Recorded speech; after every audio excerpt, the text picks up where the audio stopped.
Panama కాలువను తిరిగి తీసుకుంటామని హెచ్చరిస్తున్న America అధ్యక్షుడు ట్రంప్ సంచలన వ్యాఖ్యలు చేశారు. త్వరలోనే పనామా కాలువకు సంబంధించి పవర్ఫుల్ ప్రకటన ఉంటుందన్నారు. ట్రంప్ వ్యాఖ్యలు తీవ్ర సంచలనం రేపుతున్నాయి.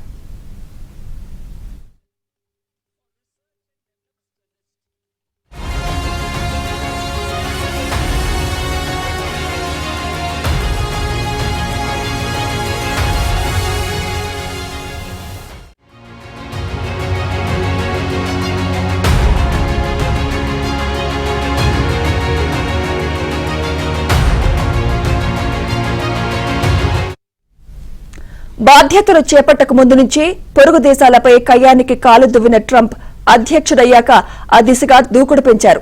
ఇప్పటికే కెనడా, మెక్సికో, చైనాలపై సుంకాలతో విరుచుకుపడిన ఆయన పనామా కాలువపై కీలక వ్యాఖ్యలు చేశారు. పనామా కాలువను తిరిగి స్వాధీనం చేసుకుంటామని ఎప్పటి నుంచో హెచ్చరిస్తున్న ట్రంప్ త్వరలోనే ఆ దిశగా కీలక పరిణామాలుంటాయన్నారు. ఈ క్రమంలోనే బలవంతపు చర్యలు ఉండొచ్చన్న సంకేతాలిచ్చారు. పనామా కాలువను చైనా పరోక్షంగా నిర్వహిస్తోందని, తాము దాన్ని చైనాకు ఇవ్వలేదని ట్రంప్ అన్నారు. ఒప్పందాన్ని పనామా ఉల్లంఘిస్తోందని, అందుకే కాలువను తిరిగి తీసుకోవాలనుకుంటున్నామన్నారు. త్వరలోనే దీనికి సంబంధించి శక్తివంతమైన చర్య ఉండబోతోందని ట్రంప్ తెలిపారు. అయితే దీనికి బలగాల అవసరం ఉండకపోవచ్చని అన్నారు. The Panama Canal, what they've done is terrible. They violated the agreement. They're not allowed to violate the agreement.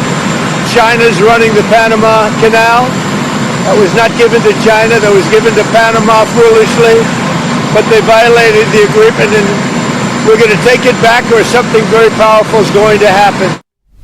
పానమా కాలువను 1914లో అమెరికా నిర్మించింది. ఆ తర్వాత ఇరు దేశాల మధ్య జరిగిన ఒప్పందం మేరకు 1999 డిసెంబర్లో దీన్ని పనామాకు ఇచ్చేసింది. అయితే అమెరికా వాణిజ్య నావికాదళ నౌకల నుంచి పనామా దేశం భారీగా ఫీజులు వసూలు చేస్తోందని, వీటిని తగ్గించాలని ట్రంప్ డిమాండ్ చేశారు.